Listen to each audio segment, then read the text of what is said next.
Jadi silahkan pasang handsfree, kencangkan celana dalam, dan mantapkan posisi rebahan. Jadi yuk kita ceki cerot. Mereka mengetahui apa yang harus mereka lakukan. Mereka mengalami siklus dilahirkan, kemudian hidup dengan berbagai ceritanya, dan kemudian meninggal gitu.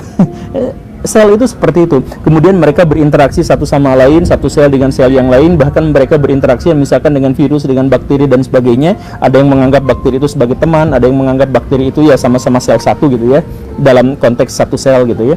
Ada yang menganggap peliharaan dan sebagainya. Dan sel-sel itu bahkan berpikir, kemudian mencari makan, kemudian meminta makan, kemudian BAB, kemudian buang sampah dan sebagainya. Itu sel itu melakukan itu secara independen untuk menghasilkan sebuah kodrat besar di mana dia akhirnya menopang kehidupan kita. Jadi kehidupan kita yang sekarang dengan kesadaran yang seperti ini ternyata terdiri atas 37 triliun kesadaran yang berbeda-beda yang ada dalam sel-sel kita itu gitu.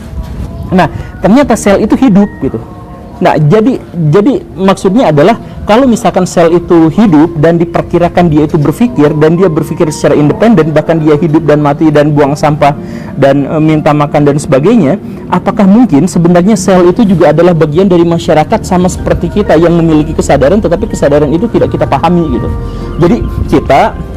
Jadi kita seperti sel atau sel seperti kita. Jadi anggaplah misalkan ya, sel itu hidup seperti kita, bangun, tidur, beraktivitas, kemudian tidur lagi dan sebagainya, sama seperti kita sekarang. Tapi mereka itu menganggap bahwa kita itu adalah alam semesta mereka atau planet mereka gitu. Nah, kita ini adalah alam semesta mereka. Kemudian kita juga melihat bahwa kita itu tinggal di bumi. Bumi itu hanya satu di antara sekitar 2 triliun planet yang ada di galaksi Bima Sakti. Nah, mungkinkah bumi itu juga dengan planet-planet yang lain itu berinteraksi dengan kesadaran tertentu, mereka tuh ngobrol. Jadi misalkan si bumi itu ngobrol sama Mars gitu. Kuy, apa kabar kuy? Saya emang nggak baik-baik aja, saya ini dikerubutin sama bakteri yang banyak banget. Dia si bumi itu ngomong ke gitu ke Mars gitu. Terus Mars bilang, alah lu sih terlalu banyak makan yang nggak jelas, bla bla bla, makanya punya penyakit kayak gitu. Jadi bakteri yang dimaksud oleh bumi itu sebenarnya adalah kita gitu, yang berkembang biak terlalu banyak gitu. Mungkinkah seperti itu gitu? Cuman kesadaran bumi itu nggak bisa kita pahami gitu. Atau kemudian ternyata si bumi dan lain sebagainya itu hanya satu di antara 4 triliun planet yang menghuni galaksi Bima Sakti, dan helikopter lewat, dan galaksi Bima Sakti itu ternyata hanya satu di antara sekian banyak galaksi, dan galaksi itu sebenarnya juga berkesadaran. Dia ngobrol sama galaksi yang lain gitu, apa kabar, kamu udah dihancurin Thanos atau belum gitu, dan lain sebagainya gitu. Mungkinkah seperti itu? Kita tidak tahu, kita nggak ngerti juga soal yang seperti itu, tetapi setidaknya kita mengetahui bahwa sel itu seperti itu.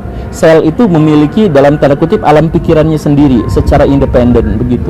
Nah, apa hubungannya dengan kanker, dan kemudian apa hubungannya dengan Tuhan dan beragama dan sebagainya?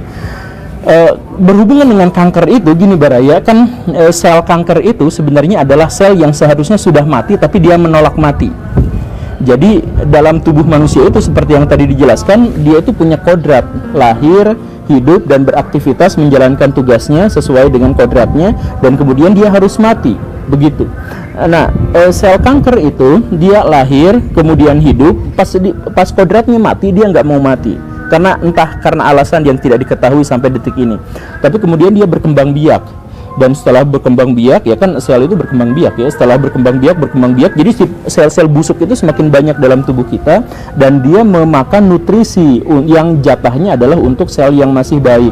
Semakin besar, semakin banyak nutrisi, akhirnya menjadi semakin lemas, dan orang yang dimaksud itu pada akhirnya meninggal karena selnya itu lebih banyak. Mungkinkah ini juga sebenarnya adalah semacam metafora gitu, atau bahkan di benak Baraya mungkin saja sudah ada gagasan-gagasan yang lebih antropomorfis gitu, bahwa ternyata ya sel itu kita itu seperti kanker gitu. Jadi kita tuh kodratnya adalah seperti ini, tidak usah merusak alam dan sebagainya, tapi kita melakukan itu sehingga bumi sekarang itu benar-benar sekarat gara-gara kanker yang terdiri atas kita gitu. Mungkinkah seperti itu? Ya silakan Baraya misalkan berspekulasi seperti itu atau berimajinasi seperti itu, tapi yang jelas yang ingin saya garis bawahi di sini adalah bahwa kesadaran itu setidaknya telah terbukti bahwa bukan hanya yang kita miliki saja, tetapi juga pihak lain, dan kesadaran yang dimaksud itu tidak harus dipahami sebagai sesuatu yang material. Dan karena itu juga maka definisi atau konsepsi tentang jiwa, tentang nyawa, tentang roh dan lain sebagainya itu juga bisa dipakai. Sekali lagi bukan berarti science menerima keberadaan jiwa dan lain sebagainya, tetapi sains sekarang terbuka atas kemungkinan itu gitu. Jadi sains tidak lagi dikuasai oleh ideologi materialisme gitu, tetapi sudah posmo di mana semua kemungkinan itu dibuka lebar. Nah, dalam konteks inilah kemudian saya katakan tadi bahwa motif seseorang untuk tetap beragama itu kuat. Sebagian besar ilmuwan di zaman sekarang itu masih tetap beragama. Kenapa seperti itu? Karena ilmuwan zaman sekarang itu terbuka pada kemungkinan-kemungkinan, dan kemungkinan itu memberikan kepada kita sebuah area besar